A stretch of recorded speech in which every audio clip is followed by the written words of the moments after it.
Good day mga kasons, welcome back na naman sa ating panibagong video ngayon. Sa mga hindi pa nakakilala sa akin, ako pala si Henry.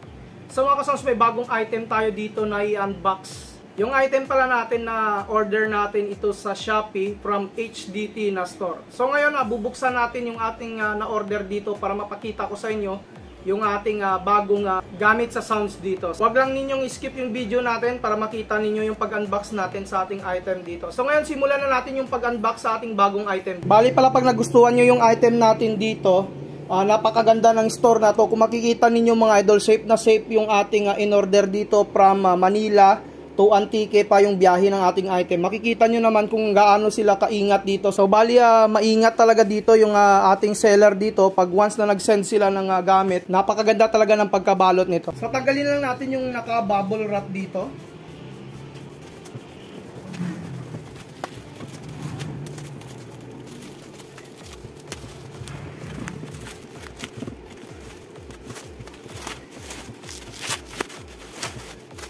Yung kagandahan dito mga idol, naka-karton pa yung ating unit. So may isang karton siya na nakabalot dito. Tanggalin lang ulit natin dito yung isang karton, yung second layer niya.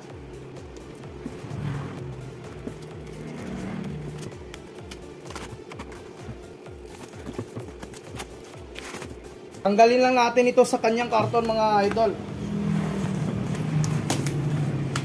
So mga idol, ito yung ating bagong unit, no, HDT Videoke King, the original professional UHF wireless microphone. So mga idol, meron tayong bagong wireless microphone dito. So yung presyo pala nito, nakuha natin ito sa halagang 4,079 pesos. Kasama na dyan yung shipping fee. So mga idol, unbox lang ulit natin ito. Tanggalin lang natin sa kanyang karton mismo. Makikita nyo naman, safe na safe yung unit natin, no? Kasi nga naka-bubble wrap tapos may karton pa siya. Unbox lang natin ito mga idol. So napakagandang gamitin ito sa service. So nakita ko yung mga review nito. Napakaganda naman ng kanyang review. Meron na siyang case mga idol. Ito yung kagandahan dito. So sa halagang 4,000 pesos nyo lang mga boss, meron na kayong ganitong klaseng microphone with case na siya. Buksan lang natin para makita ninyo yung laman. Ito yung receiver niya. So, bali yung sound check natin dito sa next video na lang natin. Bali, unboxing lang muna talaga tayo dito sa microphone na ito.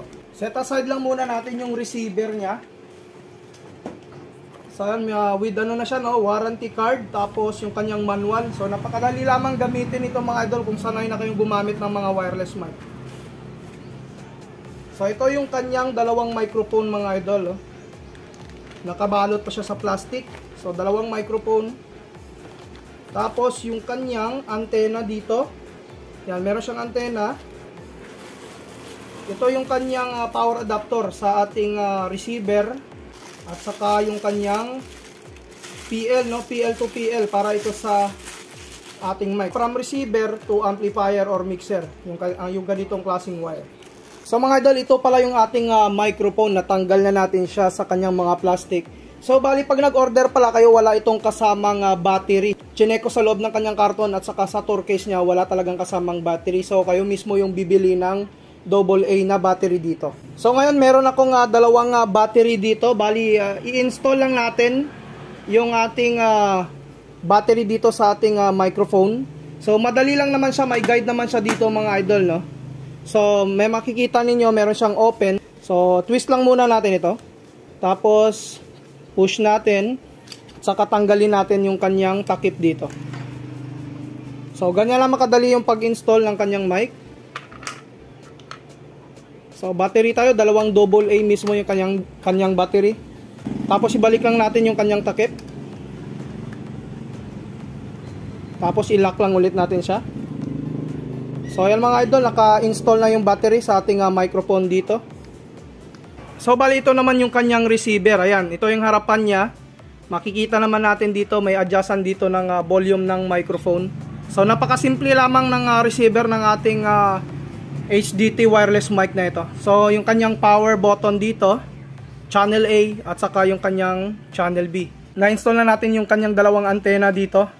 So meron siyang out dito, balance B, balance A para sa XLR kung gusto niyong gumamit ng XLR. Pero dito tayo, kung gusto nyo gumamit ng PL, ito yung saksakan ng PL na free niya kanina, no? Tapos yung kanyang saksakan dito, DC 12 volts. Subukan lang natin na i-switch on dito yung ating receiver. Nakasaksak yung kanyang power adapter dito.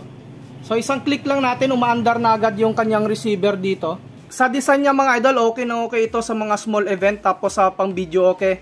Maganda talagang gamitin yung ganitong klaseng microphone. So yung kagandahan dito, dahil meron na siyang tour case. So napaka-astig ng ating microphone na ito. I think naka-fix frequency na yung ating microphone dito. Dahil wala talaga tayong makikita dito na adjustan dito kung gusto natin siyang i-change yung kanyang frequency. Makikita kasi natin dito mic volume lang siya. So wala na siyang ibang ano dito, no, yung kanyang mga button. So meron lamang siyang light indicator dito. RF1, RF2, channel A, channel B na monitor. So mga idol, hanggang dito na lang muna yung video natin about dito sa ating HDT HWM98U na wireless microphone. So abangan ninyo yung second video natin. Bali isa sound check na natin ito. Bali itetest natin ito kung gaano kalayo yung maabot ng kanyang microphone once na ginamit natin yung ganitong klaseng wireless microphone. So mga kasounds, hanggang dito na lang muna. Sa mga bago nag-subscribe, huwag yung kalimutan na i-hit yung notification bell button para sa mga video updates natin na i-upload. Maraming salamat mga ka-sounds.